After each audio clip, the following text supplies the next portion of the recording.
Thank you মাননীয় speaker. আজকে আপনি প্রশ্নোত্তর পর্ব দিয়ে সংসদ শুরু করেছেন, তার জন্য আপনার প্রতি কৃতজ্ঞতা জানাচ্ছি এবং বিশেষভাবে আপনাকে ধন্যবাদ জানাচ্ছি, এবং আপনার এই যে প্রাণবন্ত সংসদকে ফাংশনাল করার যে প্রচেষ্টা, সেটার জন্য আপনার প্রতি আমরা থ্যাঙ্কফুল। আমি প্রশ্নটা মূলত হচ্ছে প্রবাসী কল্যাণ মন্ত্রণালয় থেকে যে উত্তরগুলো দেওয়া হয়েছে, আমাদের কাছে মনে হয়েছে আন্তরিকভাবে প্রচেষ্টা করছে, সেজন্য ওনাকেও ধন্যবাদ জানাচ্ছি। আমাদের মাননীয় প্রতিমন্ত্রী এবং দীর্ঘদিনের সহযোদ্ধা, আমাদের প্রবাসী কল্যাণ ও বৈদেশিক কর্মসংস্থান প্রতিমন্ত্রী জনাব নুরুল হক নূর। আমার যে প্রশ্নটি ছিল সেটি হচ্ছে, আমি একটা রেমিটেন্স।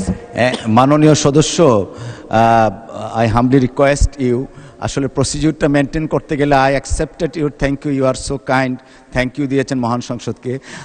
আপনি একটা প্রশ্ন করতে গেলে একটা প্রশ্ন আনেন, তারপরে জনাব নুরুল হক নূর সাহেব মাননীয় প্রতিমন্ত্রী উনি জবাব দিতে পারবেন একটু লিখিত আকারে। না, এই এই এই এই প্রসেসে হবে না। আপনি একটা প্রশ্ন করুন, প্রশ্ন জমা দিন, উনি উত্তর দিবেন। অসংখ্য ধন্যবাদ আপনাকে। Thank you.